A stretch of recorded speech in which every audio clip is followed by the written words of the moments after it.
Bismillahirrahmanirrahim.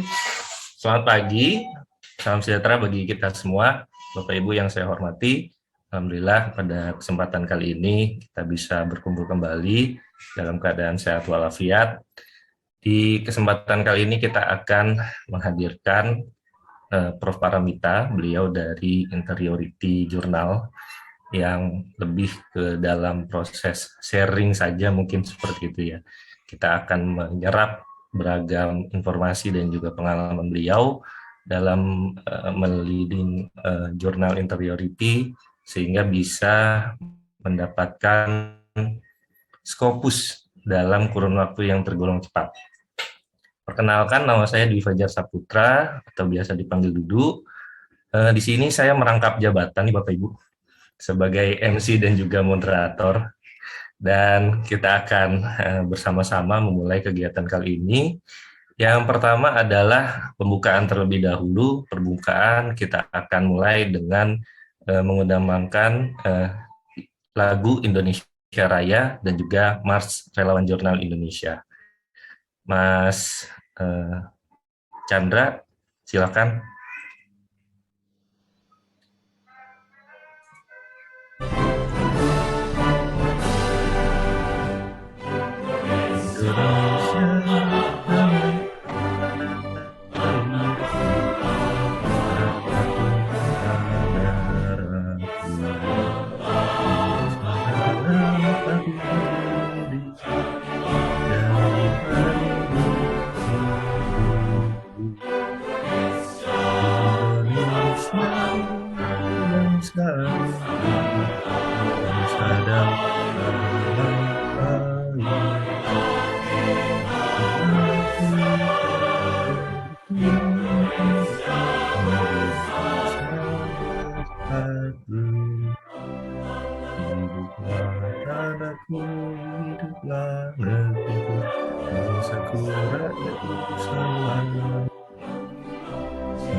Bagimu Ibu Pertiwi.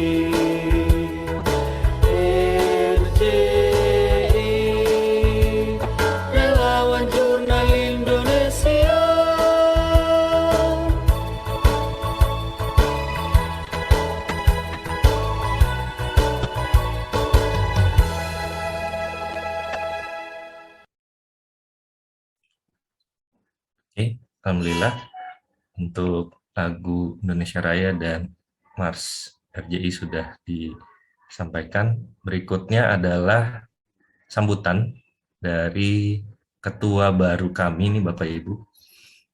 Saya kebetulan sudah dimensioner dan digantikan oleh Mas Ami Priyadi dari Universitas Pancasila.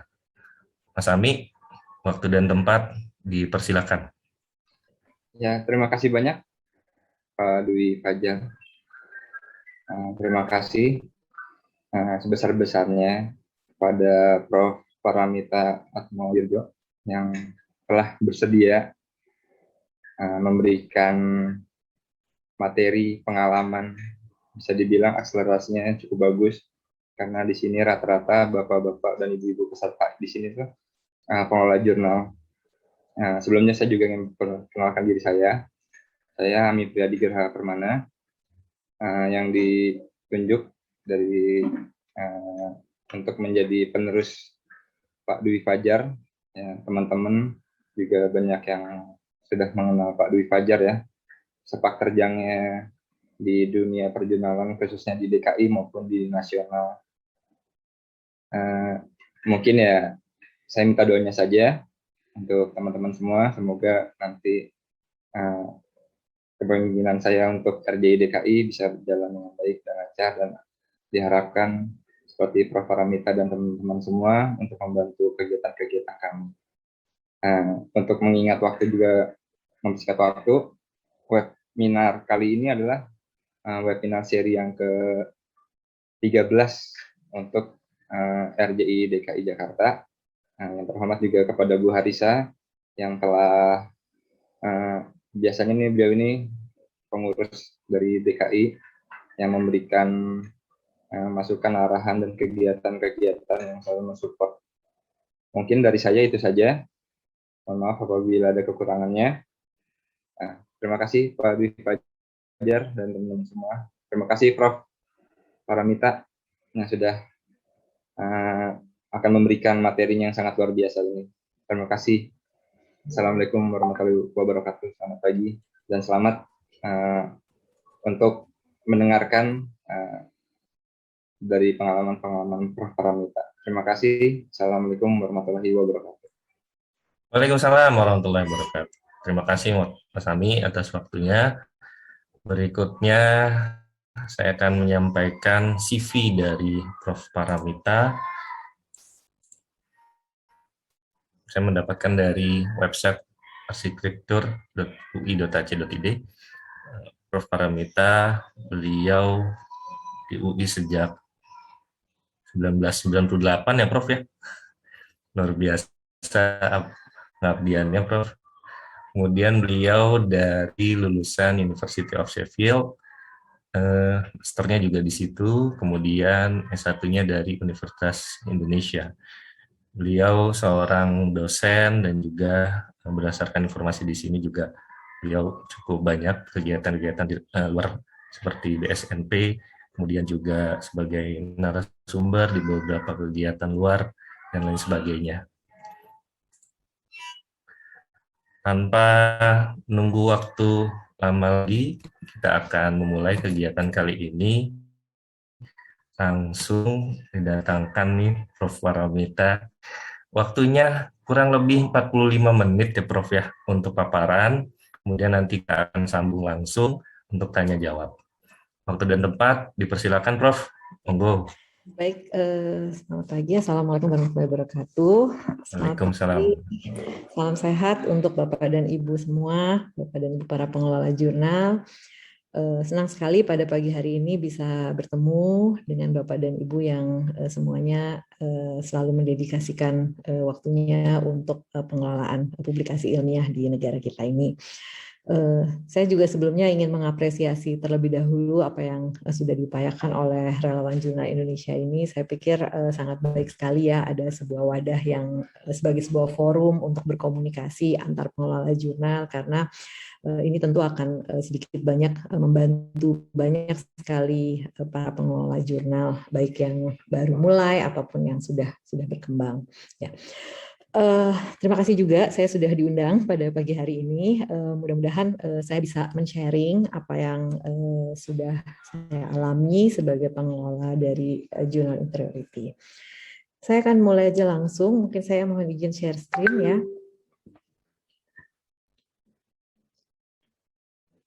Oke, apakah sudah terlihat? Ya, Prof. Sudah, Prof. Oke, jadi pada pagi hari ini saya akan berbagi mengenai mungkin judul acaranya ada tips and trick ya, tapi saya sendiri lebih senang menyebutnya sebagai strategi ya. Jadi strategi pengelolaan jurnal ilmiah menuju reputasi internasional, yang mana salah satunya adalah diindikasikan oleh indeks dari Scopus yang tentunya menjadi harapan dari Bapak dan Ibu semua.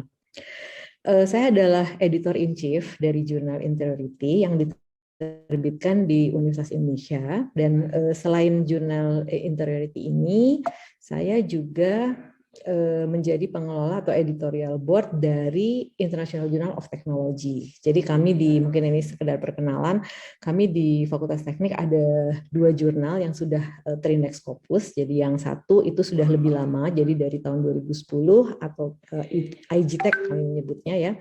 Ini adalah terindeks di Scopus di tahun 2013. Jadi cukup cepat juga dari penerbitan pertamanya, dan saat ini di Simago Journal Rank itu sudah menempati kuartil Q2. Sementara untuk jurnal yang saya pimpin ini kami mulai dari tahun 2018 dan terindeks Scopus di tahun 2020. Nah, hari ini saya akan lebih banyak berbicara tentang pengalaman saya di dalam jurnal Interiority. Ya, ini sekedar sedikit perkenalan tentang jurnal yang saya kelola ya. Jadi kami baru masuk tahun keempat. Jadi ini memang usianya masih muda, barangkali lebih muda dari sebagian dari bapak-bapak dan ibu-ibu yang ada di sini, usia jurnalnya. Kami pertama kali mempublikasikan itu pada bulan Januari 2018.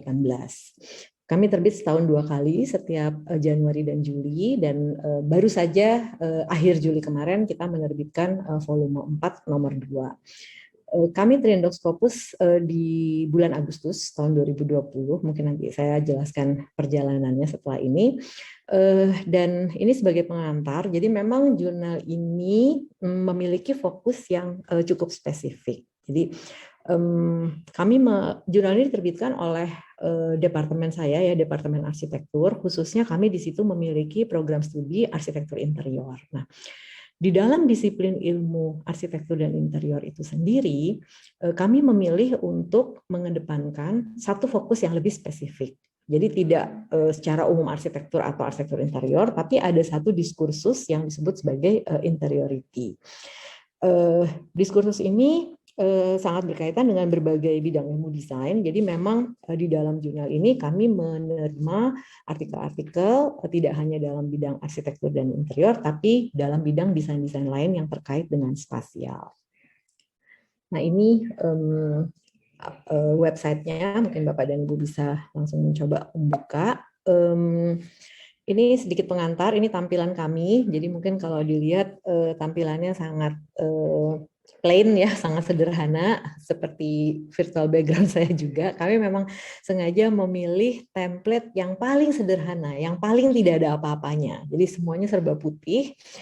Salah satunya adalah karena kami ingin yang dikedepankan adalah kontennya. Jadi hal-hal lain yang di luar itu segala dekorasi-dekorasi atau apapun itu yang kadang-kadang seringkali kita tambahkan untuk sebuah template, itu kami hilangkan, dan kami ingin pembaca atau pengunjung fokus pada konten yang ingin kami sampaikan. Posisi kami seperti ini, jadi mungkin ini perjalanan sekedar bercerita sedikit tentang bagaimana perjalanan menuju Scopus ya. Jadi kami terbit di awal 2018 tadi saya sampaikan, kemudian tahun pertama kami menerbitkan 2. Tentu di awal ini yang menjadi target adalah bisa terbit secara rutin ya, jangan sampai ada keterlambatan.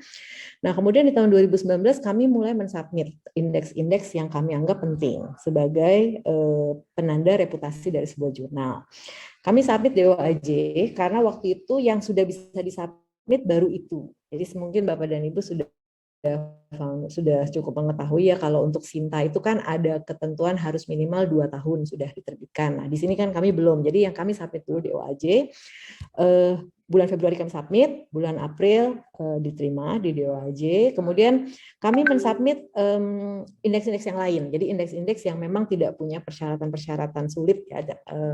Antara lain kami masukkan ke portal Garuda, kemudian kami masukkan di Sailit, Copernicus yang memang ini tidak terlalu persyaratannya tidak terlalu sulit. Nah, kemudian setelah memenuhi 2 tahun penerbitan, maka kami submit ke Sinta. Pada bulan Oktober kami submit, kemudian bulan November kami terakreditasi dan kami langsung mendapat Sinta 2 dan semua edisi dari awal penerbitan itu semuanya terakreditasi oleh Sinta. Kemudian di tahun ketiga kami beranikan masukkan ke Scopus. Ini juga sebetulnya dari editorial board yang lain sudah ingin memasukkan dari sejak 2019, tapi saya sangat hati-hati. Jadi saya tidak ingin mencoba masuk, kemudian ternyata di reject dan kena embargo dan sebagainya.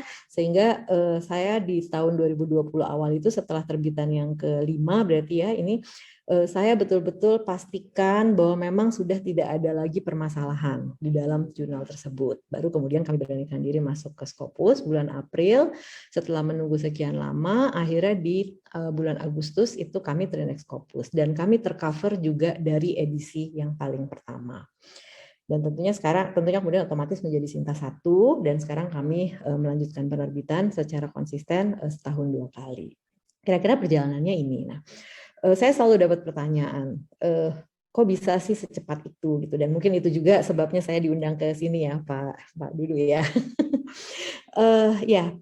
Saya harus sampaikan di sini bahwa memang kalau saya ditanya berapa lama persiapan menuju Scopus, dari sejak jurnal ini diterbitkan itu sudah kami persiapkan. Jadi memang mungkin kami di Interiority ini mengambil jalur yang agak berbeda, yang kan biasanya jurnal itu ada dulu, kemudian nanti setelah itu coba dulu secara nasional, baru kemudian ditingkatkan lagi mulai dari bahasa Indonesia, lalu baru ditingkatkan bahasa Indonesia dan sebagainya. Nah, kami mengambil rute yang dari awal kami memang sudah menetapkan jurnal ini akan kami kembangkan sehingga nanti dapat terindeks Scopus. Jadi mungkin ini salah satu jawaban yang mengapa bisa secepat itu, memang kami sudah persiapkan dari awal ya.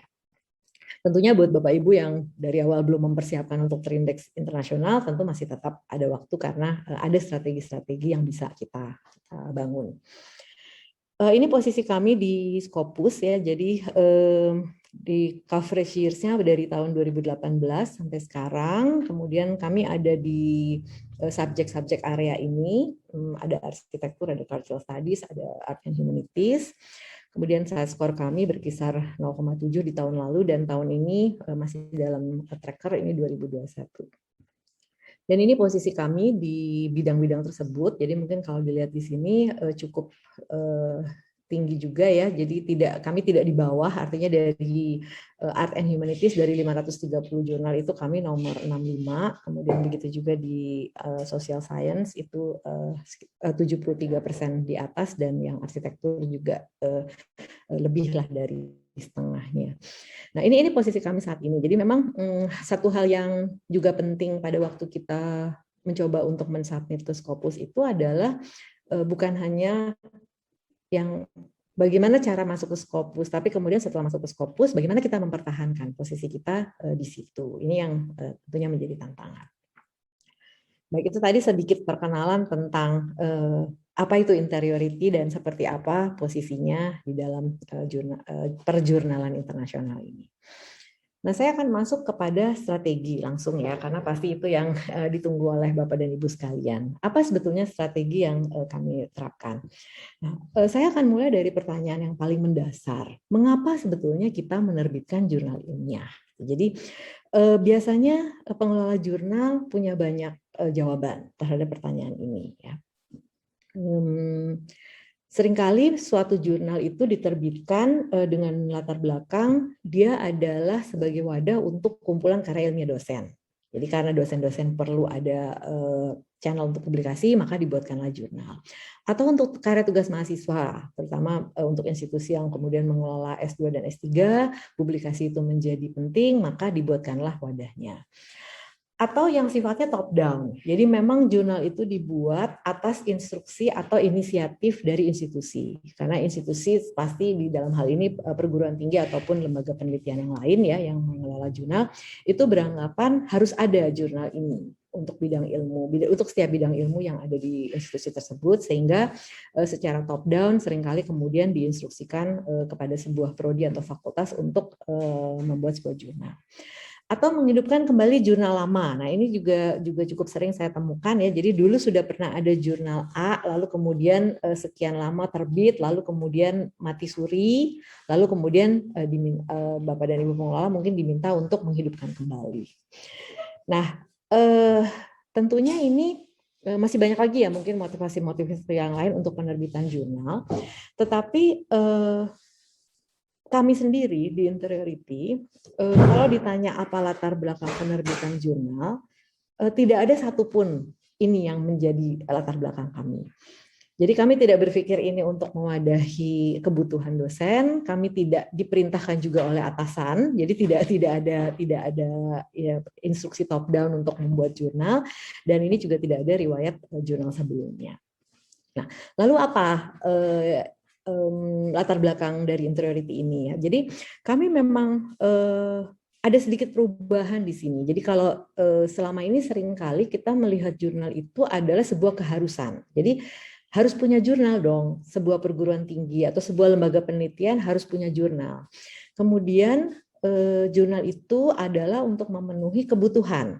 Karena dosen harus menulis supaya bisa naik pangkat dan sebagainya, maka harus ada wadahnya sehingga kita buatkan jurnal. Nah, yang sering terjadi kan itu, kita membuat jurnal kemudian isinya adalah ya jurnal dosen-dosen kita sendiri. Nah, ini bukan motivasi kami, tapi Interiority dibangun dengan motivasi ingin menjadi wadah pengembangan pengetahuan. Ini agak berbeda ya. Jadi meskipun ujung-ujungnya kemudian dia akan menjadi wadah juga, kemudian dia akan memberikan nilai tambah bagi institusi, tetapi yang menjadi motivasi dari pertamanya itu adalah murni menjadi wadah pengembangan pengetahuan. Artinya kita sebagai dosen dan peneliti pasti kita mengembangkan satu disiplin ilmu tertentu. Nah, jurnal ini kami lihat sebagai sebuah wadah di mana pengembangan pengetahuan itu bisa dijalankan. Sehingga ini sangat erat kaitannya dengan tridharma dosen juga. Nah, cita-citanya sebenarnya sederhana. Jadi kalau ini peta dunia, jadi waktu itu kami berpikir kita mau buat jurnal. Kenapa kita harus buat jurnal? Karena kita ingin meletakkan arsitektur interior di peta dunia. Jadi kalau ini ada di dunia ini sangat banyak berbagai expert, lembaga pakar dan sebagainya yang dalam berbagai disiplin ilmu. Nah, kami ingin kehadiran Interiority itu dapat meletakkan Indonesia di posisi yang terlihat di dunia internasional. Sehingga visi dari jurnal kami adalah menempatkan Indonesia sebagai pusat diskursus keilmuan Interiority dalam disiplin ilmu arsitektur dan interior. Jadi bukan hanya sekedar ingin bikin jurnal, bukan hanya sekedar ingin menampung paper-paper teman-teman dosen, baik di institusi atau institusi lain, tapi yang lebih penting dari itu adalah dengan adanya jurnal ini, kami berharap kemudian dunia mengetahui ada keilmuan ini di tempat negara kita, di Indonesia, ya khususnya di institusi di mana saya berada. Nah, ini yang menjadi visi. Jadi memang barangkali saya berharap menjadi jelas gitu ya, mengapa kemudian Interiority bisa sangat cepat gitu menembus dunia internasional. Karena memang dari awal kami sudah menetapkan demikian. Dan ini memang jadi satu, nanti saya akan lanjutkan bagaimana kemudian visi ini memberikan implikasi selanjutnya di dalam pengelolaan jurnal. Nah, apa yang ingin saya akan share apa yang kami lakukan waktu itu. Jadi pertama kami benchmarking. Jadi kami benchmarking bagaimana sebetulnya posisi yang ingin kita dapatkan dalam perkembangan keilmuan internasional. Jadi mungkin ini satu pertanyaan yang sangat baik untuk setiap pengelola jurnal. Pernahkah kita melakukan benchmarking tentang jurnal kita? Bagaimana sebetulnya posisi dalam disiplin ilmu sejenis yang ada di dunia internasional, nasional kemudian internasional, atau regional dulu mungkin lalu setelah itu internasional. Pernahkah kita melakukan benchmarking tersebut dalam satu bidang X misalnya? Bagaimana sebetulnya jurnal-jurnal yang ada bidang X itu? Atau mungkin lebih mendasar lagi, sejauh mana kita tahu bahwa ada jurnal-jurnal di dalam bidang-bidang tersebut. Apa yang menjadi kekhasan dari jurnal-jurnal tersebut? Ini yang kami coba lakukan waktu itu. Jadi saya akan sharing secara lebih detail ya. Kami pertama melihat, oke, karena kita bergerak di bidang interior ya, apa jurnal yang waktu itu ada Journal of Interior Design, kemudian ada Interiors, kemudian ada jurnal-jurnal lain. Nah, yang merah itu adalah yang terindex Scopus. Jadi untuk disiplin ilmu interior di dalam Scopus itu hanya ada 2 yang ada kata interiornya. Mungkin yang lain menerima juga ya, tapi mungkin namanya desain atau berbeda. Tapi yang ada kata interiornya itu hanya 2. Kemudian ada jurnal-jurnal lain yang ini jurnal yang sebetulnya secara jejaring sangat baik, cuman untuk satu dan lain hal mereka mungkin belum terindex Scopus dan sebagainya. Lalu kami lihat juga di bidang arsitektur. Di bidang arsitektur itu ada 126 jurnal yang ada di Simalbu. Lebih banyak. Lalu apa yang ingin dilakukan? Kita coba membuat, kita akan, karena ini kedua bidang ini, arsitektur dan interior ada di departemen kami, lalu kita akan fokus pada arsitektur interior, yang memang ini juga merupakan satu kekhasan dari prodi interior kami yang ada di universitas kami. Lalu kemudian apa yang kita coba lakukan? Kita coba melihat tadi kalau kembali ke peta tadi ya, di peta itu sudah ada siapa saja yang ada di situ. Interior design ini dikelola oleh satu lembaga yang ada di Amerika. Kemudian interiors ini ada di Kanada. Lalu Idea Journal ada di Australia dan ini ada di USA juga, sebuah sekolah desain yang sangat terkenal. Lalu kami coba lihat mereka membahas apa saja. Jadi mungkin ini satu model yang bisa Bapak dan Ibu terapkan di dalam bidang masing-masing ya. Mereka membahas apa saja. Jadi sebelum kita sibuk dengan jurnal kita ingin fokus kemana, kita perlu lihat dulu di sekeliling kita itu apa saja yang sudah terjadi. Ini adalah bahasan-bahasan. Nah kemudian kita lihat apa yang belum ada, apa yang masih belum terlalu dibahas di situ. Maka ada sebuah kata kunci di sini tentang interiority atau interioritas ya kalau dalam bahasa Indonesia, yang ini juga merupakan satu kajian utama juga memang di dalam prodi kami, sehingga kami berniat bahwa kalau di situ sudah ada USA, Kanada, Australia dan sebagainya, maka kita hadirkan sebagai perwakilan Indonesia di sini. Jadi ini motivasi pertamanya. Di awal kita sudah melakukan ini. Kita sudah melihat tempat field kita akan bermain. Jadi playing field-nya kita sudah kenali.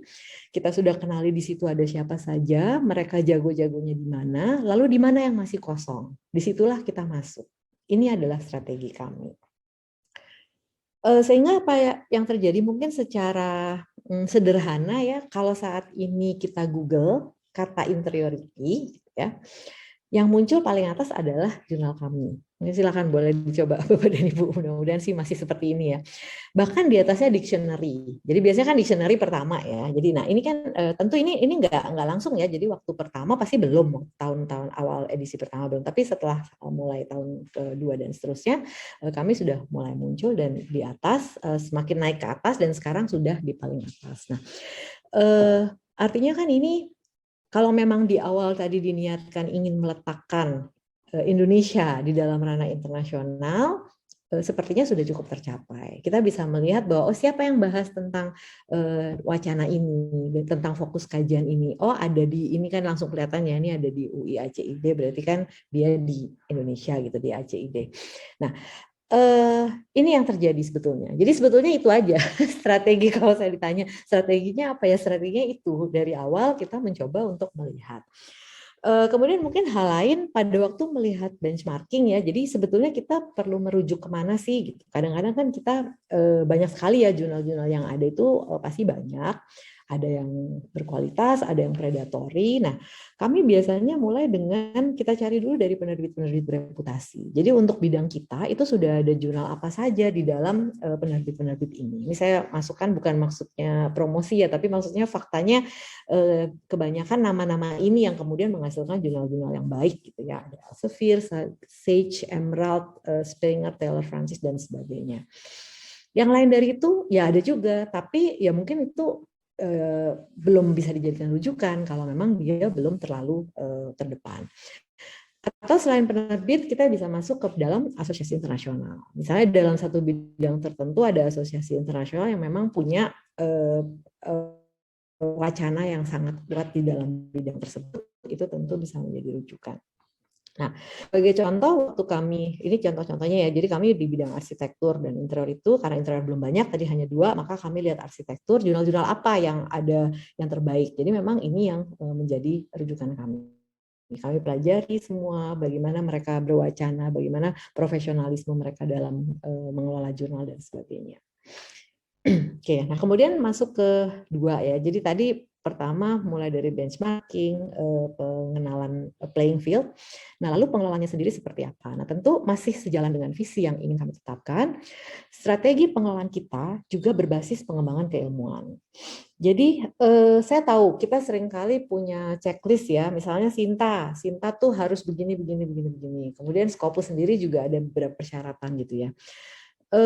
Tapi buat kami itu nanti belakangan. Jadi kami memang memenuhi itu juga gitu, tapi itu lebih mudah untuk dipenuhi daripada yang sulit adalah bagaimana kita memastikan bahwa memang pengelolaan jurnal kita ini berbasis pengembangan keilmuan. Nah, biasanya kan ini ya jalur yang dilakukan ya. Jadi kita mulai membangun jurnal, kemudian membangun reputasi nasional baik Sinta 1 sampai 6, kemudian sampai kemudian akhirnya menjadi reputasi internasional. Nah, ini kan sebetulnya yang tercermin di sini. Nah, seringkali kita terjebak pada checklist. Jadi Sinta mintanya apa? Mintanya harus ada sekian, harus ada sekian.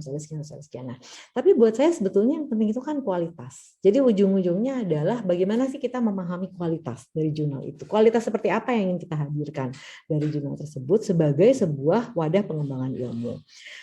Checklist yang ada itu kan sebetulnya hanya membantu untuk mengindikasikan kualitas apa. Tapi mestinya kalau kita melihat pekerjaan pengelolaan ini sebagai pekerjaan pakar keilmuan, maka kita akan melihat kualitas jurnal tersebut bukan dari checklist yang teknis, tapi kita melihat kualitas tersebut dari konten. Nah, jadi kalau ditanya apa sebetulnya yang ingin dicapai oleh sebuah jurnal ilmiah ya, seringkali kan kemudian ada syarat akreditasi, ada indeks. Nah, tapi sebetulnya kalau buat kami yang penting yang di kanan. Kebaruan pengetahuannya, kemudian kualitas artikel, dan jejaring ilmiah. Jadi pertanyaan-pertanyaan seperti bagaimana kita bisa mendapatkan author, bagaimana kita bisa mendapatkan reviewer dalam skala internasional. Kembali kepada pertanyaan, apakah kita sebagai editor in chief atau editorial board sudah memiliki jejaring ilmiah yang memadai untuk itu?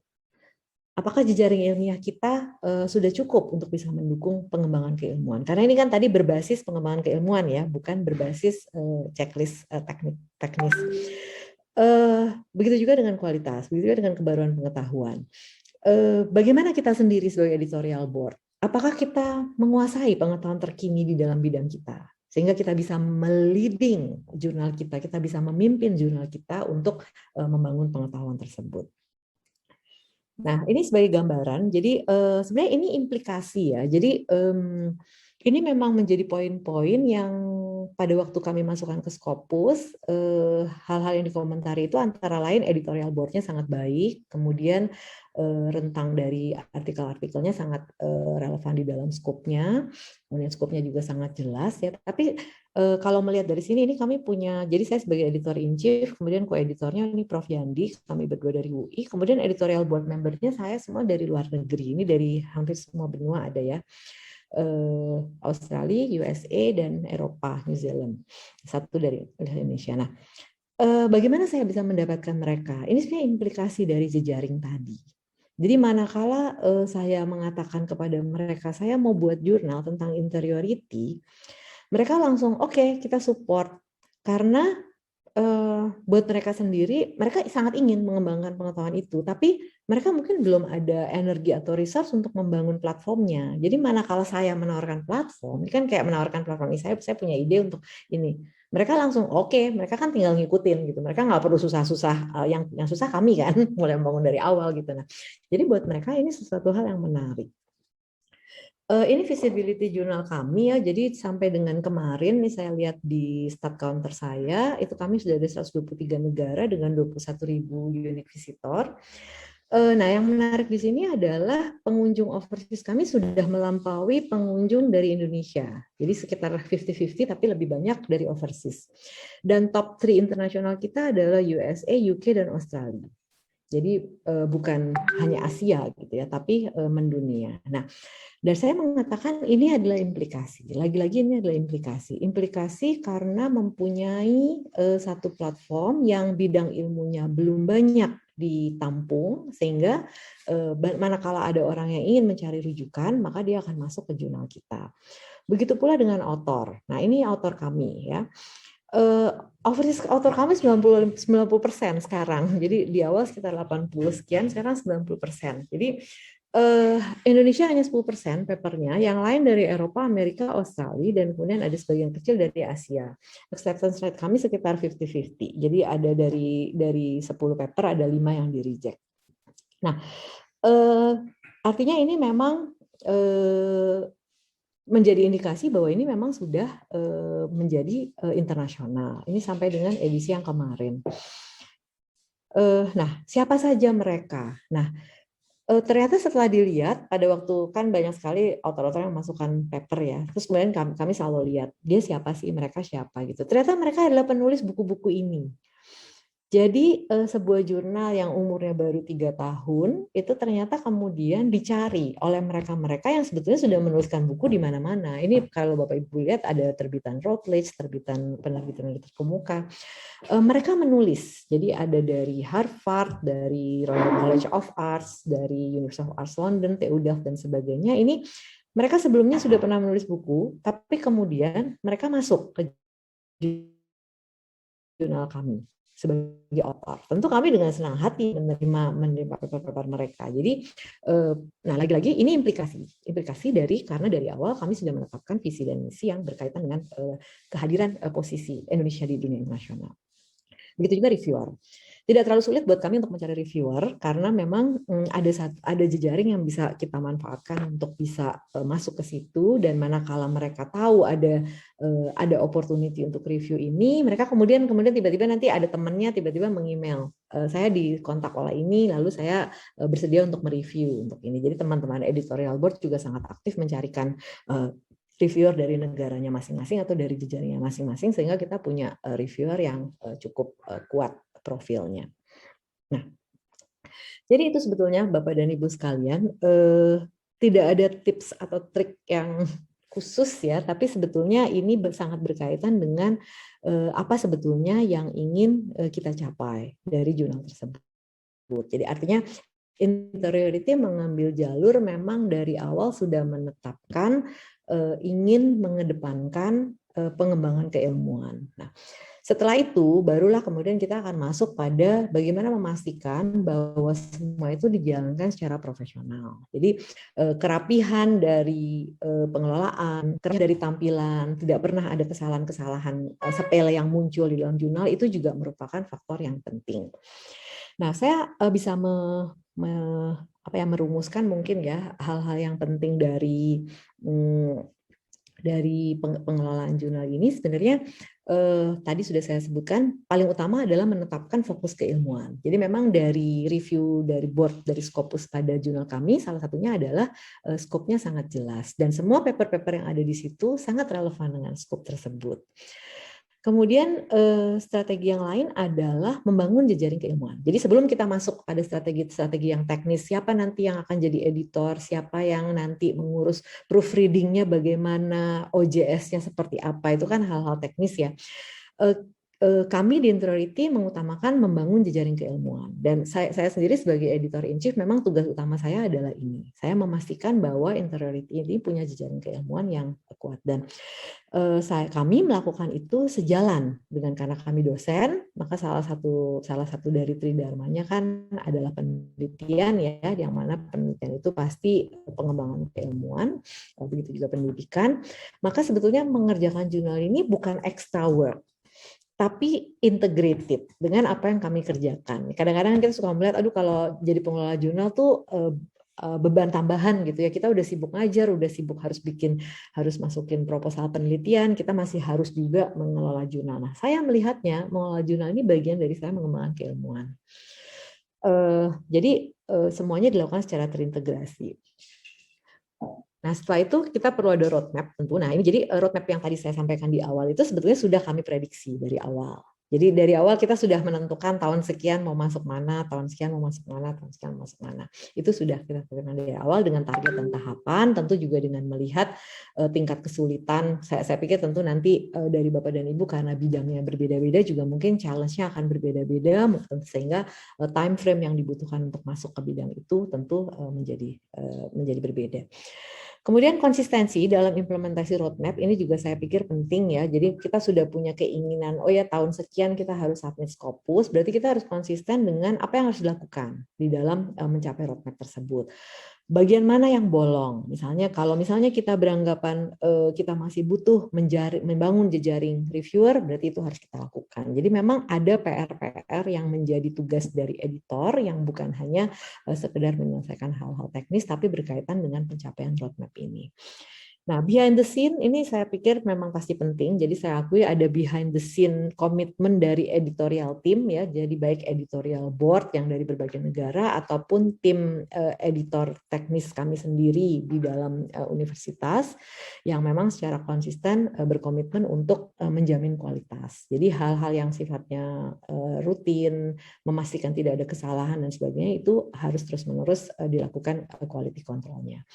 Dan terakhir memang peran dan dukungan institusi ini juga menjadi penting karena mestinya apa yang kita lakukan itu tadi bukan hanya sekedar membuat jurnal hanya supaya ada jurnal, tetapi kalau memang jurnal itu kemudian bisa menjadi terdepan di dalam ranah keilmuan yang ingin kita kembangkan, maka tentunya itu juga sedikit banyak akan membawa nama institusi kita masing-masing. Sehingga memang ini menjadi penting untuk meyakinkan kepada institusi bahwa memang harus ada dukungan yang memadai untuk pengembangan dari sebuah jurnal. Saya pikir ini juga tantangan di banyak institusi. Nah, sehingga frequently asked questions, ini mungkin slide terakhir saya. Jadi pasti di awal pertanyaannya ini ya, banyak sekali gitu yang tadi waktu saya menyampaikan profil dari Interority, pasti banyak dari Bapak dan Ibu yang punya pertanyaan-pertanyaan ini. Bagaimana menarik pakar internasional untuk menulis di jurnal saya? Jadi bagaimana bisa Interority mendapatkan para penulis yang dari buku? Kemudian bagaimana mendapatkan artikel berkualitas dalam jumlah yang cukup? Nah, ini juga menjadi biasanya kalau jurnal-jurnal yang apalagi kalau awal-awal ini biasa deg-degan menunggu gitu ya untuk edisi besok jumlahnya cukup nggak nih jurnalnya, karena kita harus menjaga konsistensi jumlah artikel yang ada di dalam setiap edisi itu tidak boleh berdeviasinya terlalu banyak. Kemudian bagaimana mendapatkan dewan editor dan reviewer internasional, ini juga menjadi tantangan. Dan nah yang terakhir, bagaimana strategi agar artikel di jurnal saya banyak disitasi jurnal lain, karena untuk beberapa bidang di Scopus itu memang kemudian sitasi dari sebuah jurnal menjadi penting. Meskipun kami kemarin di Interority sitasinya ada tetapi tidak sangat banyak, tapi ada bidang-bidang tertentu yang memang mengharapkan sebelum masuk ke Scopus itu citedness-nya sudah bagus. Nah, jadi ini juga pasti menjadi pertanyaan. Kalau saya sudah punya jurnal, artikel sudah terbit, sudah ada banyak penulis internasional, bagaimana memastikan bahwa itu disitasi? Karena sitasi ini kan sebetulnya faktor eksternal. Kita tidak bisa mengatur siapa yang mensitasi artikel kita. Nah, maka frequently asked question ini kemudian saya ubah menjadi dua pertanyaan besar. Jadi sebetulnya, apakah jurnal yang kita kelola menawarkan kebaruan pengetahuan? Kemudian, apakah aims and scope dari jurnal yang kita kelola ini menunjukkan posisi yang kuat dalam ranah keilmuan? Kalau kita sudah bisa menjawab pertanyaan yang kanan, maka pertanyaan yang kiri sudah tidak jadi pertanyaan lagi. Ini belief kami seperti itu gitu. Jadi yang kiri memang bisa ada strategi, misalnya kita mengundang gitu ya, mengundang pakar.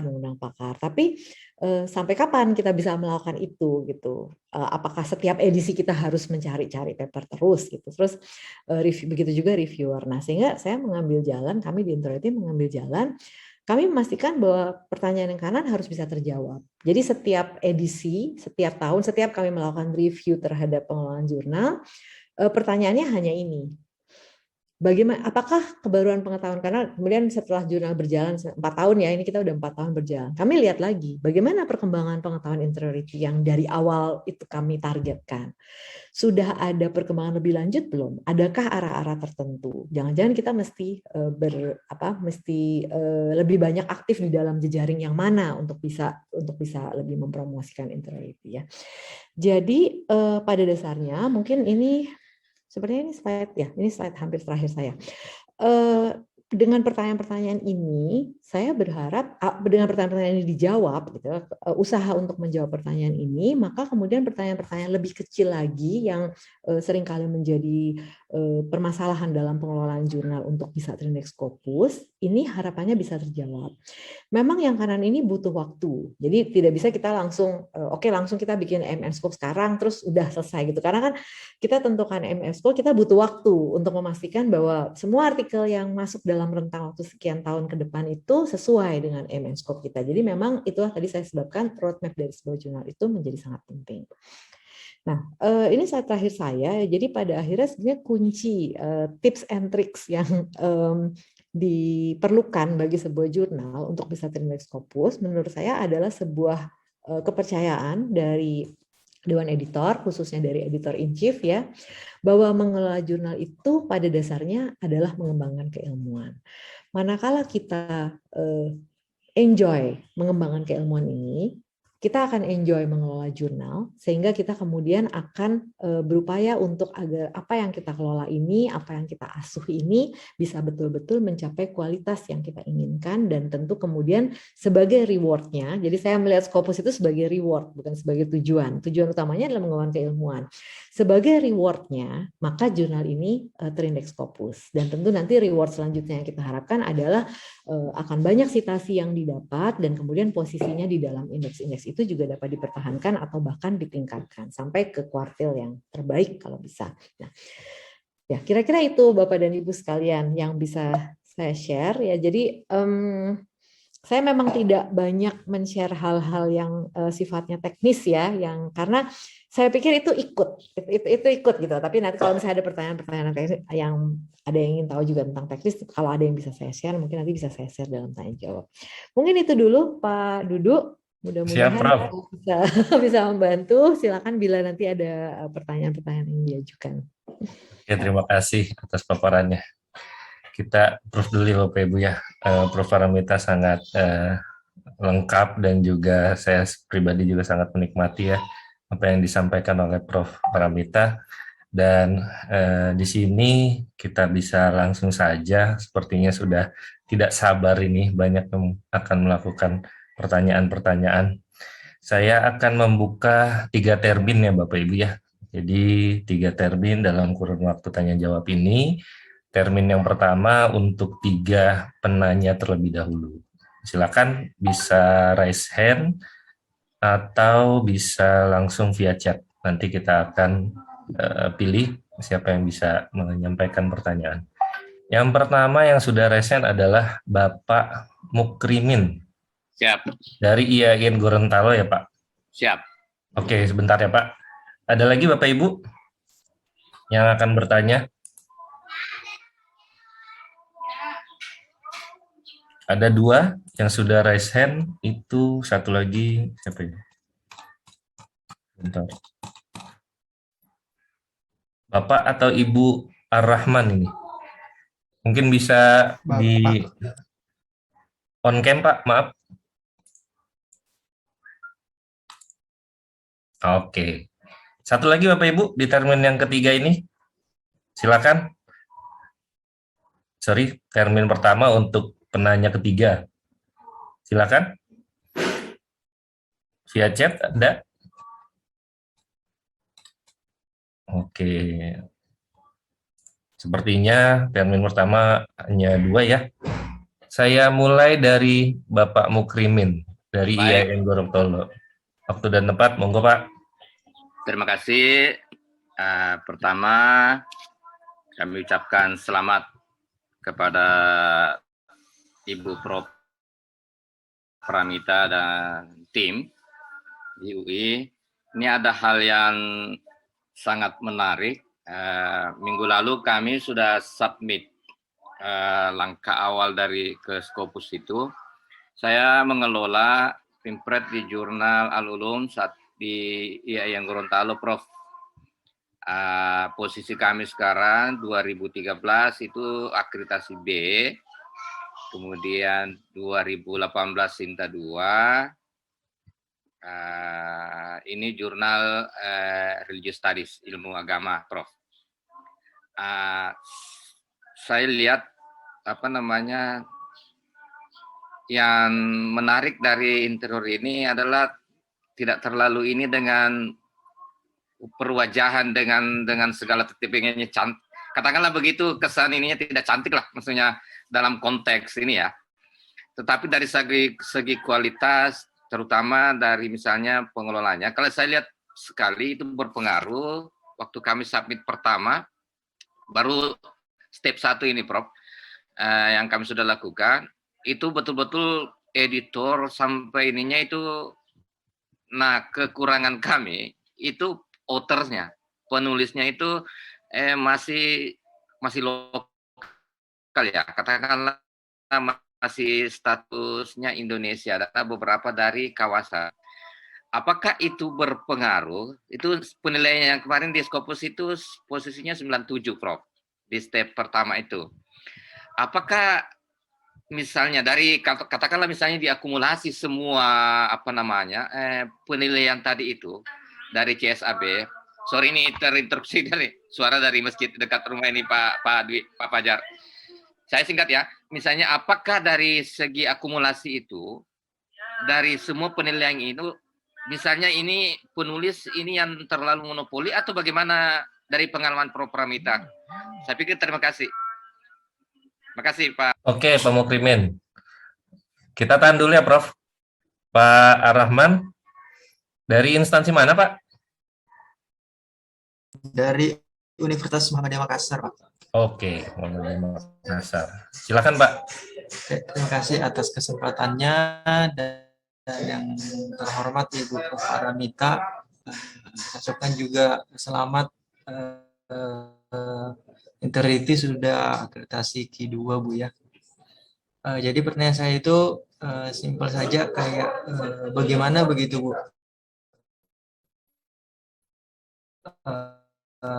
Memiliki betul-betul integritas dalam mengelola jurnal gitu, Bu.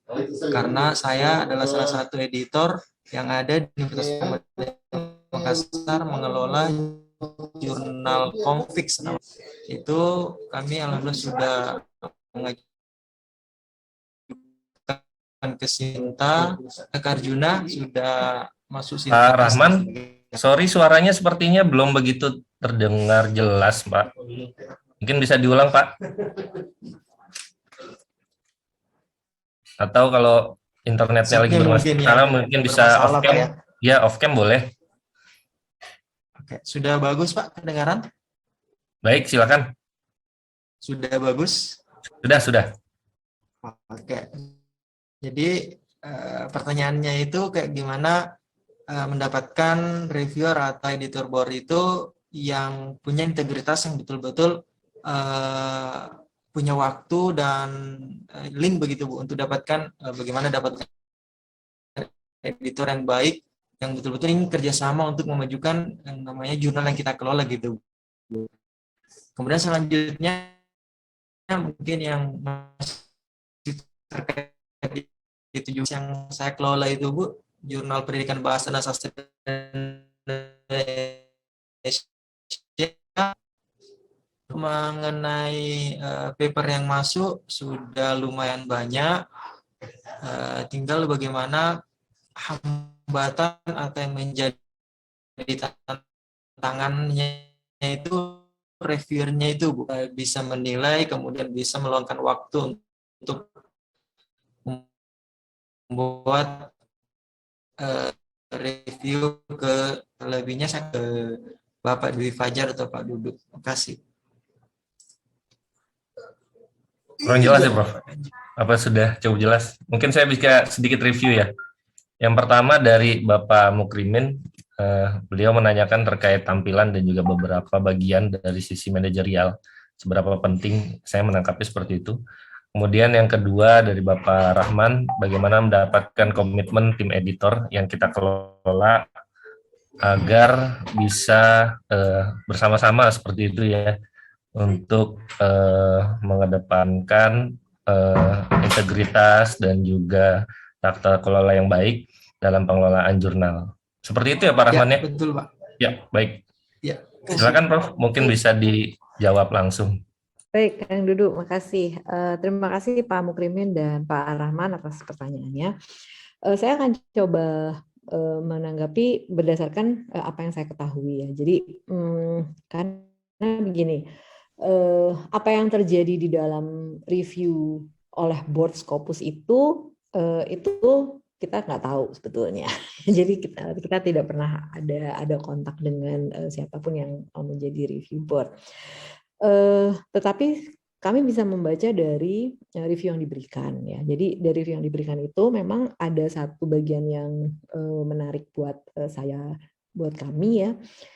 Dia menyebutkan begini, aim dan scope jurnal sangat jelas dan semua artikel-artikel mendukung aim. Kemudian di bawahnya disebut lagi, artikel-artikelnya sangat berkualitas dan sesuai dengan aim and scope gitu. Jadi sampai 2 kali gitu dia bilang. Jadi dari situ saya menangkap, saya menyimpulkan sepertinya aim and scope ini menjadi satu kunci penting, itu salah satu kunci penting. Nah, yang Bapak isi itu yang ready for Scopus itu kan dia memang memberikan persentase kesiapan ya, tapi kan itu sebetulnya hanya indikasi dan memang sepanjang pengetahuan saya setiap bidang itu akan memiliki tantangannya sendiri-sendiri. Jadi, nah misalnya Bapak dari IAIN Gorontalo ini kan bidangnya religious studies ya. Saya melihat belakangan ini jurnal-jurnal di Indonesia jumlahnya sangat banyak nih yang masuk ke dalam Scopus ya, benar ya Kang Dudu ya? Sepertinya begitu ya, jumlahnya sepertinya di Ya, 1-2 tahun belakangan terakhir ini. dari UIN Jakarta kayaknya ada. Ya, baru-baru ini baru ada yang masuk juga gitu. Nah, saya pikir ini jadi satu kesempatan buat Bapak Mukrimin dan teman-teman dari IAIN Gorontalo untuk mempelajari gitu bagaimana jurnal-jurnal yang masuk itu kalau kita membandingkan posisi kita dengan posisi mereka itu kira-kira seperti apa gitu. Jadi karena bidangnya sama artinya kan bersaingnya di situ dan akan direview oleh board yang sama. Kalau misalnya dengan jurnal saya atau dengan jurnal yang lain kan mungkin bidangnya berbeda, nanti fokusnya akan berbeda. Jadi apakah author lokal ini berpengaruh? Nah, sepanjang pengetahuan saya, ini sangat tergantung pada aim dan scope yang ingin kita tetapkan. Jadi, kalau memang kita menetapkan bahwa scope dari jurnal ini adalah jurnal internasional, jadi secara di dalam uraian aim and scope itu disebutkan memang ingin menjadi wadah pengembangan keilmuan internasional, maka author yang masih lokal ini akan problem. Tapi kalau misalnya katakanlah regional begitu ya, memang di regional. Nah, ini harus sesuai gitu Pak. Jadi sepertinya Scopus itu melihat kesesuaian, kita bilang apa di depannya, lalu kita melakukan apa di jurnal kita. Nah, ini betul-betul dilihat gitu. Jadi jangan sampai kita kasus-kasus yang ada itu adalah menyatakan diri sebagai internasional, tapi sebenarnya ternyata autornya kebanyakan lokal atau hanya regional saja. Atau misalnya menetapkan skopnya adalah A, tetapi ternyata paper yang dimasukkan di situ itu isinya B, C, D, E yang nggak ada hubungannya sama A gitu. Jadi sepertinya konsistensi itu menjadi salah satu langkah awal. Mungkin itu Pak yang bisa saya berikan ya. Saya tidak terlalu tahu apakah ada penilaian yang mendominasi untuk setiap bidang tertentu karena sepertinya memang ada bidang-bidang tertentu itu citasi itu menjadi sangat penting gitu. Misalnya bidang-bidang medical dan teknologi gitu. Itu biasanya jurnal-jurnal yang masuk itu citasi-citasinya tinggi. Nah, saya pikir teman-teman yang ya, bidang jurnal religious studies ini bisa dapat keuntungan karena sudah banyak pendahulunya. Jadi bisa belajar dari yang sudah lebih dulu ada. Nah, kemudian pertanyaan kedua dari Pak Rahman ya, Universitas Muhammadiyah Makassar. Bagaimana mendapatkan reviewer dan editorial board yang memiliki integritas? Nah, ini saya agak bingung juga nih jawabnya ya. Kalau dari pengalaman saya ya sebenarnya kami memulai dari diri kami sendiri gitu. Jadi apakah kami sudah mendedikasikan waktu kami dengan apa ya, dengan sepenuh hati gitu ya untuk pengembangan keilmuan di jurnal ini gitu. Karena saya punya keyakinan bahwa manakala kita memang mengasuh jurnal ini, saya katakan bukan mengelola aja tapi mengasuh atau merawat gitu ya, karena ini kan seperti anak sendiri gitu. Kita betul-betul memiliki perhatian terhadap jurnal ini sebagai pengembangan ilmu yang kaitannya dengan pengembangan ilmu kita, itu pasti nanti sama akan menular gitu, menular kepada kita bisa mendapatkan reviewer. Nah, mungkin gambarannya gini Pak, pada waktu kita tugas saya tadi sempat singgung kaitannya dengan Tridharma ya. Dalam Tridharma itu kan kita sebagai, nggak usah sebagai pengelola jurnal deh, sebagai dosen aja kan kita dituntut untuk berkembang ya, berkembang, mengetahui apa yang terjadi dalam keilmuan kita gitu. Nah, apalagi sebagai pengelola jurnal. Nah, manakala kita bisa mengetahui seperti apa bidang ilmu kita, maka kita akan bisa mendapatkan siapa-siapa saja. Nah, kemudian kan kuncinya adalah bagaimana supaya dia tertarik. Nah, ini kembali lagi ke pernyataan saya yang tadi di awal. Kalau kita bisa meyakinkan bahwa jurnal ini memang adalah sebuah wadah yang baik, maka kemudian reviewernya pun akan menjadi tertarik. Jadi memang agak dibalik ya. Soalnya kita berpikir kalau reviewernya bagus, maka jurnalnya berkualitas. Nah, ini saya balik gitu. Kalau jurnalnya bisa menjanjikan kualitas, maka reviewernya pasti akan jadi mau gitu. Kira-kira begitu Pak Rahman. Dan ini pasti yang paling tahu tentang siapa reviewer yang bisa ditarik, siapa reviewer yang kira-kira tertarik untuk bidang ini, itu adalah pemilik dari bidang ilmu tersebut. Kira-kira itu Pak. Mudah-mudahan membantu. Baik, terima kasih atas jawabannya Prof. Pak Rahman, ada yang mau disampaikan lagi? Seperti itu. Ya, sudah cukup dan makasih atas jawabannya Prof. Mudah-mudahan kedepannya bisa lebih baik lagi jurnal yang dikelola Prof. Bisa mengikuti integrity lah, insya Allah. Siap, amin. Lancar-lancar Pak. Terima kasih Pak. Baik, untuk termin 1 pertanyaan sudah selesai Bapak Ibu. Termin kedua saya buka kembali. Ada yang langsung di chat ini. Ada ibu-ibu hebat ini yang sudah via chat. Yang pertama dari ini Mat Teteh ini. Teteh Evi Nursanti Rukmana dari alma mater saya ini, dari jurusan Ilmu Perpustakaan Unpad. Beliau menanyakan mengenai yang pertama adalah langkah pertama yang harus disiapkan jurnal ketika ingin bereputasi Scopus. Kemudian yang kedua, bagaimana caranya mendapatkan jejaring editor dan reviewer luar Indonesia. Dan mungkin yang ketiga, mohon maaf apakah ada ketentuan jumlah dan editor. Nah, ini mungkin berkaitan sama diversity-nya ya. Itu yang pertanyaan pertama. Kemudian pertanyaan yang kedua dari Ibu Anissa Unisula. Beliau menanyakan bagaimana langkah awal untuk bisa mengumpulkan artikel sehingga adanya konsistensi artikel yang submit ke jurnal kita. Kemudian ini rata-rata dari chat ya. Saya coba lihat dulu apakah ada yang raise hand. Raise hand ada 1 ya. Fatia, oke. Saya lanjutkan ke Ibu Fatia untuk pertanyaan ketiga. Ya, terima kasih Pak Dwi. Silakan. Ya, selamat pagi Bu Paramita. Saya dari Politeknik Negeri Bandung, Bu, pengelola jurnal IJBR, kami di Applied Business Research. Saya ingin bertanya Bu mengenai cara untuk mempromosikan mungkin ya, lebih ke mempromosikan jurnal kami, tapi di level internasional gitu loh Bu. Mungkin tadi berkaitan ya dengan pertanyaan yang kedua itu sebelumnya, karena kan agar bisa mendukung variasi dari atau memberi warna untuk autor kami gitu. Karena kalau selama ini kami memang baru bisa mendapatkan autor dari luar negeri itu dari networking kami saja gitu, dari circle kami sendiri gitu. Nah, kami sedang mencari cara gimana sih Bu caranya untuk capture autor dari luar negeri gitu. Terlepas tadi yang Ibu bilang harus dari sisi kualitas jurnal dijaga dan lain-lain.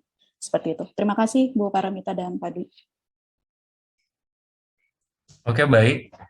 Terima kasih Bu Fatia atas pertanyaannya. Bisa kita lanjutkan ya Prof untuk pertanyaan pertama. Ya. Saya mungkin sedikit mengulangi. Yang pertama langkah Pertama yang harus disiapkan jurnal ketika ingin bereputasi Scopus. Kemudian yang kedua, bagaimana cara mendapatkan jejaring editor dan reviewer luar Indonesia, dan ketentuan jumlah dan negara dari segi editor dan reviewer. Silakan, Prof. Ya, baik. Terima kasih.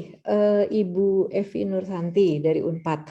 Baik, terima kasih atas pertanyaannya, Bu. Jadi memang langkah pertama yang harus disiapkan, saya pikir adalah memahami posisi existing kita, dan kemudian melihat posisi apa yang ingin kita capai. Jadi sederhananya seperti itu. Jadi mungkin pertama misalnya seperti apa kita saat ini. Misalnya kita kan harus self assessment ya. Apakah bagaimana diversity-nya, apakah aim dan scope kita sudah cukup kuat. Kemudian terkait ke strategi saya yang pertama tadi yang penting adalah posisi, maka menjadi penting untuk kita untuk mengetahui di dalam bidang yang kita ingin masuki itu bagaimana posisi-posisi jurnal lainnya. Sehingga kemudian pertanyaan-pertanyaan seperti apakah ada ketentuan jumlah dan negara editor dan sebagainya itu kalau misalnya kita kumpulkan saja jurnal-jurnal yang sudah terindeks Scopus yang ada di dalam bidang yang sama, artinya kompetitor kita, sepertinya pertanyaan itu mestinya terjawab. Gitu. Oh ternyata sekian cukup, karena itu sangat beda nih setiap bidang. Ada bidang-bidang yang misalnya dia engineering general gitu. Nah tentu itu kan editornya cukup harus punya range yang agak banyak ya, karena memang bidang-bidang engineeringnya harus tercakup semua. Tapi kalau bidangnya spesifik, ya contohnya interiority, kami cuma punya editorial board, anggotanya cuma 6 orang gitu. Jadi Scopus sendiri tidak pernah mengeluarkan jumlah. Tidak seperti Sinta ya, kayaknya kalau Sinta ada angka-angka tertentu. Nah, Scopus tidak mengeluarkan jumlah editorial board harus berapa, tapi terkait negara ini tadi betul Pak Kang Dudu tadi berkaitan dengan diversity yang ingin kita capai. Jadi kembali ke kita ingin menyatakan jurnal kita sebagai apa. Misalnya logikanya begini, misalnya kita ingin menjadi jurnal di bidang khusus tentang Asia misalnya. Nah, berarti negara-negara editornya harus ada yang dari Asia, dari beragam Asia, tidak bisa hanya satu, misalnya hanya Indonesia sama Malaysia, tapi kemudian kita ngaku Asia gitu. Itu kan nggak masuk akal gitu. Jadi ketentuan pastinya tidak ada, tapi penting bagi kita untuk bisa melakukan self evaluation terhadap posisi yang kita miliki sekarang, dan kemudian kira-kira kompetitor-kompetitor kita di dalam Scopus itu seperti apa. Itu mungkin yang pertama untuk Bu Evi. Sebenarnya kalau melihat judul jurnalnya kajian informasi dan perpustakaan ini cukup spesifik ya Bu ya. Jadi mungkin bisa dilihat dalam bidang-bidang tersebut seperti apa jurnal-jurnal yang sudah terindeks Scopus. Kemudian dari Journal of Sustainability. Nah, langkah awal untuk bisa mengumpulkan artikel sehingga adanya konsistensi artikel yang submit ke jurnal kita. Nah, ini kalau boleh tahu Bu Anissa ini jurnalnya sudah berapa lama Bu umurnya? Bu Anissa bisa speak, silakan. Baik, terima kasih Prof. Untuk jurnal kita, itu kita baru akan merintis, jadi ini masih belum ada yang submit ke kita, tapi kita sudah ada website untuk bisa submit. Seperti itu, Prof. Oke, jadi masih baru ya? Iya. Kalau masih baru berarti bisa memakai strategi yang dari awal ya, berarti memang membangun dari awal. Nah, kalau saya mungkin menyarankan bahwa karena memang ini baru dari awal, memang sebaiknya dari sedini mungkin betul-betul ditetapkan. Misalnya contohnya ini Journal of Sustainability. Nah, sustainability apa nih sebetulnya yang dimaksud? Karena kan kayaknya sekarang kalau everybody talks about sustainability ya, semuanya sustainability gitu. Nah, apakah ada sustainability tertentu yang ingin dijadikan fokus? Nah, kemudian memang kalau ditanya langkah awal supaya ada yang submit bagaimana, nah ini lagi-lagi kembali ke jejaring. Jadi memang kuncinya di jejaring. Sehingga mungkin ini juga menjawab pertanyaan dari Bu Fatia ya tadi tentang bagaimana mempromosikan gitu ya, baik secara nasional maupun internasional. Memang jurnal yang baik ini membutuhkan editor yang memiliki reputasi dalam jejaring tersebut. Jadi memang editor ini tidak bisa hanya siapa saja asal bisa melakukan pekerjaan administratif maka dia menjadi pengelola jurnal. Tapi editor ini kan tadi kalau misalnya pakai prinsip interiority yang mengelola jurnal adalah mengelola keilmuan, kan artinya editor ini memang mesti punya jejaring. Jadi Lalu bagaimana kalau misalnya saya belum punya jejaring? Nah, artinya itu memang menjadi PR bagi editor yang sebetulnya kalau menurut saya itu PR bagi dosen. Jadi dosen manapun kan harus punya jejaring ya, jejaring keilmuan. Kita kan nggak bisa cuman belajar ilmu kita sendiri aja tanpa melihat apa yang terjadi di luar sana. Sehingga ke inisiatif untuk membangun jejaring itu menjadi penting gitu. Nah, ini kan banyaknya kan ada media-media seperti Research atau LinkedIn atau apa yang memang ditujukan untuk melakukan itu. Nah, ini mungkin bisa menjadi evaluasi juga bagi kita sendiri gitu. Seberapa banyak sih kita sudah mencoba untuk mengupayakan adanya jejaring itu. Artinya dengan kata lain, berapa banyak kita sudah mencoba berteman teman-teman di bidang ilmu yang memang menjadi bidang ilmu kecintaan kita ini gitu. Jadi kan kita pasti kalau kita mengelola jurnal kita pasti harus mencintailah bidang ilmu itu. Kita nggak mencintai bidang ilmu itu. Jadi memang ada tahapan awal yang kemudian harus secara aktif mencoba untuk masuk ke dalam forum, mempromosikan bahwa ada ini. Kemudian kita perlu tahu apakah di dalam bidang ilmu kita itu ada forum jurnalnya. Misalnya contohnya di dalam bidang saya, bidang arsitektur itu kami punya namanya forum jurnal arsitektur. Dan itu WhatsApp grup aja sih sebetulnya, tapi itu cukup membantu. Nah, ini kan dalam tingkat nasional. Nah, artinya di tingkat nasional pun kita juga perlu tahu asosiasi apa yang mungkin perlu kita masuki, asosiasi mana yang forum-forum mana yang kita perlu hadir di situ. Dan memang itu tugas yang jauh lebih sulit daripada hal-hal yang sifatnya teknis. Tapi itu yang menurut saya membuat mengelola jurnal ini menjadi menyenangkan sebenarnya di situ, karena kemudian pada waktu kita mencoba untuk membangun jaring itu kita jadi tahu, oh ternyata ada si A di universitas mana, dia risetnya ini loh gitu. Terus oh ternyata ada ini, dia punya course, dia mengajar ini, dan kita sendiri sebagai editor juga bisa belajar banyak. Kira-kira itu. Jadi mungkin sama Bu Fathia mirip ya jawabannya ya, mempromosikan jurnal, dan memang ada effort yang harus dilakukan. Jadi kita nggak bisa kita duduk diam terus kemudian ya mereka akan datang sendiri ya. Kita harus melakukan sesuatu gitu. Kita harus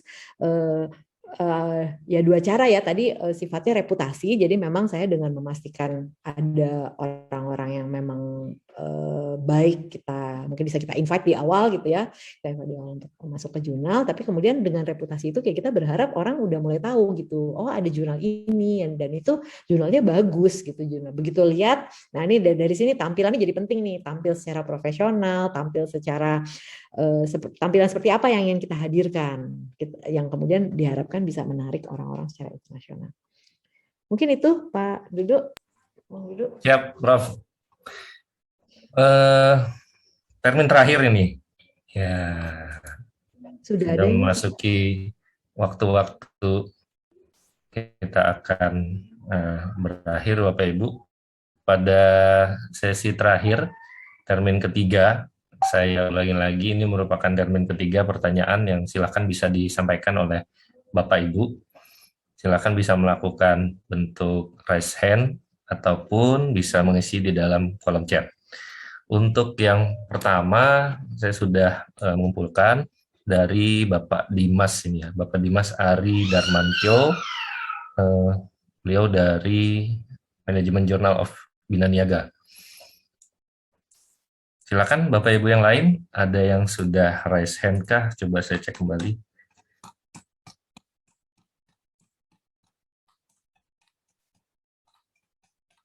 Oke, sepertinya tidak ada ya. Dan saya ulangi lagi, ada yang mau ingin disampaikan dari pertanyaan yang mungkin masih kurang jelas, ataupun ada beberapa yang mau lebih digali lagi oleh Prof. Paramita, silakan. Ini ada chat, ini berkaitan sama presentasi nanti bisa kita request ya ke Prof. Nanti akan kita sampaikan via email mungkin sekalian dengan sertifikat. Ya, oke, mungkin saya sampaikan ke Kang Dudu ya materinya. Siap, Prof. Oke, mungkin termin ketiga hanya itu, Prof. Saya ulangi, bagaimana cara memperkuat MN Scoop jurnal? Apakah memang cakupan keilmuannya harus ke spesialis? Baik, terima kasih Pak Dimas ya dari Universitas Bina Niaga, Manajemen Jurnal ya. Pertanyaan, apakah harus ke spesialis? Nah, itu wewenang dari editor. Jadi saya sampaikan di sini ya, editor maunya gimana gitu, editor atau ya institusi juga bisa ya, institusi inginnya ini mau menjadi hub keilmuan yang mana, apakah ingin jadi general atau jadi spesifik. Nah, memang ada keuntungan karena kalau keuntungannya itu adalah kalau spesialis berarti jurnal-jurnal kompetitornya lebih sedikit. Jadi ya, kalau misalnya di bidangnya sangat spesifik gitu, sehingga kemudian kita bisa lebih mudah membaca, bukan lebih mudah menembusnya, tapi minimal kita lebih mudah membaca petanya. Kemudian kita bisa, kalau kita memutuskan untuk spesialis, kita bisa menentukan mana yang masih bolong dari bidang tersebut. Misalnya manajemen itu kan juga pasti cukup luas ya, manajemen ini bisa dianggap general, bisa dianggap spesialis. Kalau dianggap sebagai general berarti kan dia general manajemen, tapi manajemen apa? Apakah jurnal kita ini ingin memfokuskan pada satu area manajemen tertentu. Nah, sehingga kita bisa memetakan di dunia, ya artinya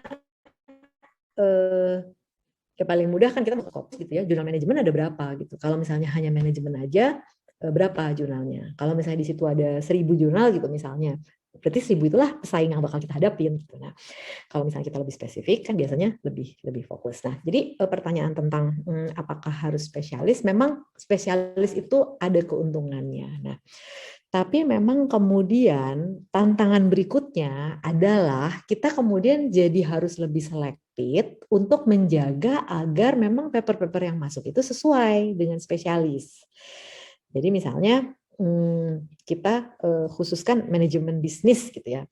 Nah, nanti kemudian manajemen yang lain masuk juga atau enggak gitu. Nah, nanti kalau misalnya ada paper gimana? Apakah kita kemudian jadi harus mereject paper-paper tersebut? Jadi itu mungkin jadi pertimbangan. Jadi kita perlu lihat di titik mana yang dia cukup spesialis sehingga posisinya bisa cukup jelas, tapi di pihak lain juga memungkinkan untuk mendapatkan artikel-artikel dalam jumlah yang cukup. Karena kalau terlalu spesifik sekali kan, misalnya terlalu spesifik sekali gitu, nah nanti jangan-jangan penelitinya di dunia juga mungkin sangat sedikit gitu jumlahnya, nanti akhirnya jadi cuma itu aja, itu juga kan tidak terlalu baik. Jadi memang MNScope itu kuncinya, dan saya pikir kembali lagi kepada apa yang ingin, perkembangan pengetahuan apa yang ingin dilakukan di dalam institusi yang sedang kita bangun. Kira-kira itu Pak Dimas. Baik. Pak Dimasnya hadir di sini? Hadir, Pak. Oke. Ada yang mau disampaikan lagi? Sudah sih cukup. Berarti istilahnya kalau kan kalau di jurnal yang kami kelola kan lebih ke emang general ya, sudah dipilihkan ke general manajemen gitu. Jadi tapi itu berarti tidak maksudnya bukan suatu keharusan ya, kalau misalnya untuk memperkuat MNScope itu berarti harus berubah jadi lebih ke spesialis. Ya, tidak harus Pak, tapi ya itu tadi masing-masing ada implikasinya. Jadi kita nggak bisa maksudnya kalau general berarti kan yang harus dihadapi jadi banyak gitu. Maksudnya permintaan untuk masuk ke dalam. Nah, ini mungkin contohnya IGTech. Tadi kan saya di awal sempat menyatakan saya mengelola 2 jurnal ya. Yang satu spesifik banget Interiority, yang satu IGTech. Nah, dua-duanya ini Trinix Scopus. Jadi mungkin ini bisa menjadi model untuk dilihat gitu ya, bagaimana manuver dari masing-masing itu berbeda. Nah, IGTech ini bahkan lebih luas lagi karena itu any engineering. Nanti bisa dilihat bahwa memang editorial board-nya juga agak berapa ke 20-an lebih gitu, karena tiap bidang harus ada kan, mechanical ada, civil ada, arsitektur ada gitu. Nah, tapi kalau misalnya mau lebih jelas maka spesifik gitu. Jadi ini tergantung mana yang kita inginkan. Baik, mungkin jadi lebih jelas lagi ya Pak Dimas ya penjelasan tadi dari Prof. Paramita. Selanjutnya satu lagi ini Prof, ada yang japri ke saya via direct message. Apakah penulis luar negeri harus ada di setiap nomor terbitan? Itu pertanyaan dari Ibu Astuti, Universitas Bandar Lampung, kayaknya UBL ya. Ya, seperti itu. Oke, saya pikir salah satu yang ingin dicapai dari pengelolaan jurnal itu adalah konsistensi ya. Jadi sama juga seperti apakah artikelnya harus bagus di setiap edisi gitu kan, harus bagus semua gitu. Jadi kalau bagus ya bagus terus gitu. Jadi artinya pertanyaan apakah tadi kembali ya pertanyaan apakah penulis internasionalnya harus selalu ada di setiap edisi. Nah, kembali lagi, manakala kita memang ingin membuat jurnal kita ini bereputasi internasional, berarti kan harus cukup jumlah internasionalnya. Kemudian tadi internasionalnya juga internasional mana? Kalau misalnya memang semuanya hanya negara-negara Asia, kan susah untuk menyatakan itu sebagai internasional. Nah, apakah itu harus ada di setiap edisi? Jadi kita perlu tahu dulu seberapa cakupan diversity author yang memang relevan. Maaf sebentar, ada masalah teknis sebentar. Ya, maaf, sebentar. Bagaimana diversity yang seharusnya kita hadirkan. Nah, kemudian diversity seperti itu dipertahankan. Nah, memang bagi jurnal-jurnal yang berkembang seringkali ini graded ya. Jadi misalnya mulai dari nasional dulu, lalu kemudian nambah ada Asianya, lalu baru nambah internasional gitu. Nah, saya memang menyarankan bahwa kita baru mensubmit ke Scopus, manakala kita sudah cukup confident bahwa minimal 3 edisi terakhir itu sudah mencapai apa yang merefleksikan aim and scope tersebut. Jadi kalau misalnya edisi volume 1, 2, 3, 4 semuanya nasional, kemudian tiba-tiba kita sekarang udah ada internasionalnya, terus langsung submit Scopus, itu menurut saya kurang strategis. Karena kurang banyak gitu, riwayat ke internasionalannya itu kurang banyak. Kira-kira itu jawabannya. Masih ada. Oke, ini ada pertanyaan lagi. Terima kasih sebelumnya untuk yang jawaban dari Prof. Mita untuk pertanyaan dari Ibu Astuti ya. Kemudian ini Pak Agus Purnama dari kampus Tikim. Ya. Hadir Pak? Bisa on cam? Sambil rapat. Oh, sambil rapat sepertinya ya. Oke, mungkin saya langsung sampaikan saja. Pertanyaan beliau adalah, bolehkah bahasa yang kita gunakan bilingual atau 100% bahasa Inggris ketika kita ingin terindeks Scopus? Nah, ya ini memang kalau kita melihat persyaratan di Scopus, memang syarat yang mereka ajukan itu kan minimal memiliki abstrak bahasa Inggris ya, gitu.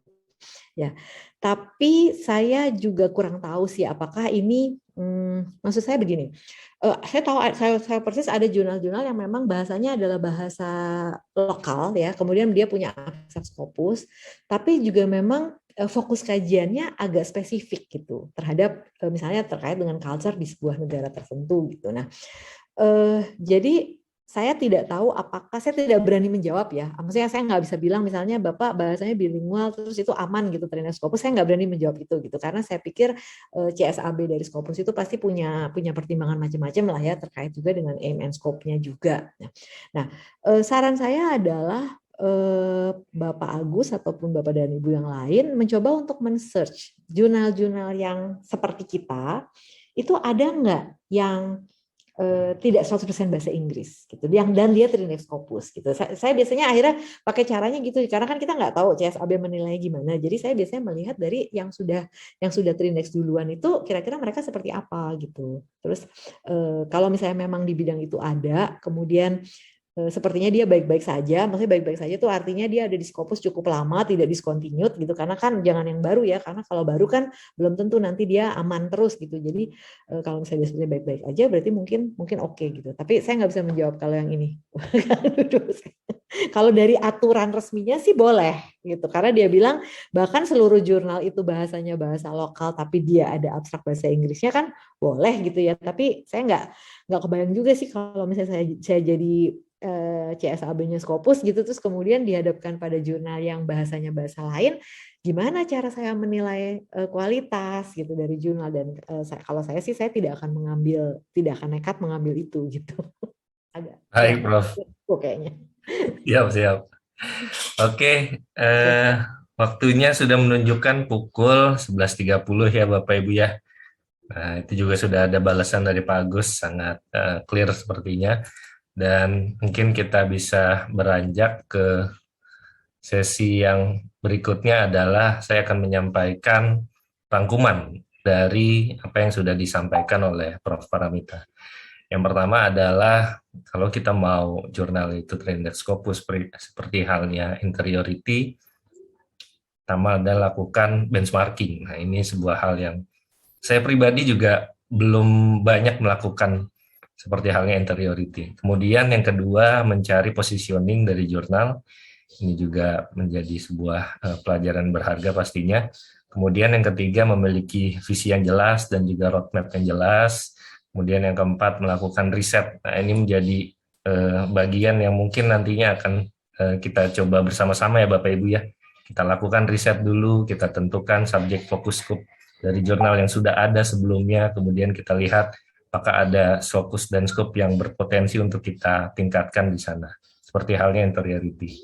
Kemudian yang terakhir adalah mengedepankan kualitas dari segi pengembangan keilmuan. Nah, ini yang mungkin menurut saya menjadi benang merahnya seperti itu. Sehingga nantinya menjadi bagian dari Bapak Ibu untuk bisa meningkatkan kualitas dari tata kelola jurnalnya.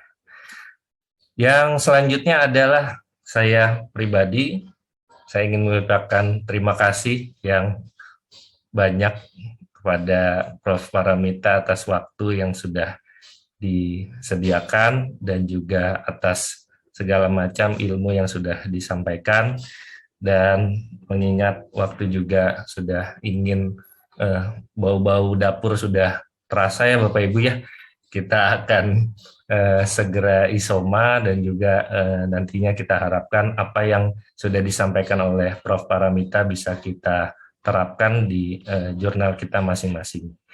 Dan selanjutnya kita akan melakukan foto bersama ya Bapak Ibu. Oke, silakan on cam. Mas Chandra bisa bantu Mas? Baik, bentar Pak. Oke. Saya hitung ya. Untuk yang pertama, slide pertama dulu. Oke. 1, 2, 3. Yang kedua, slide kedua, 1, 2, 3. Yang ketiga, slide ketiga, 1, 2, 3. Udah, Pak? Oke. Sudah ya Mas ya? Enggak. Ya, terima kasih Mas Chandra. Yang selanjutnya ini yang terakhir, kita ucapkan terima kasih kembali ya Bapak Ibu ya kepada Prof. Paramita atas waktu dan juga kesempatan yang sudah banyak sharing-sharing ilmu yang disampaikan oleh beliau. Dan untuk sertifikat yang kita akan kirimkan nanti melalui email ya Bapak Ibu ya, dan presensi akan diberikan setelah kegiatan ini, dan itu nanti akan disampaikan oleh Mas Chandra dari RJI. Dan kita sambut besok, kita akan 17 Agustusan ya Bapak Ibu ya, kita ucapkan selamat HUT Republik Indonesia ke-76. Semoga dengan kondisi pandemi ini kita bisa tetap diberikan kesehatan, kekuatan, dan juga kemudahan di setiap langkahnya. Mungkin itu dari saya selaku merangkap MC dan moderator pada kesempatan kali ini. Saya ucapkan terima kasih, dan jika ada kekurangan dan juga hal-hal yang belum tersampaikan, mungkin ada yang kurang jelas atau apa, saya ucapkan mohon maaf jika ada kekurangan. Dan berikutnya adalah kita bisa saya cheese mungkin ya. Mungkin nanti akan coba saya uji coba buat memvideokan screencast, tapi kita akan melakukan klik merdeka seperti itu Bapak Ibu. Bisa ya Bapak Ibu ya? Bisa dinyalakan mute. Bisa di mute bareng-bareng Bapak Ibu, di unmute. Oke. Oke. Start dari saya ya Bapak Ibu ya.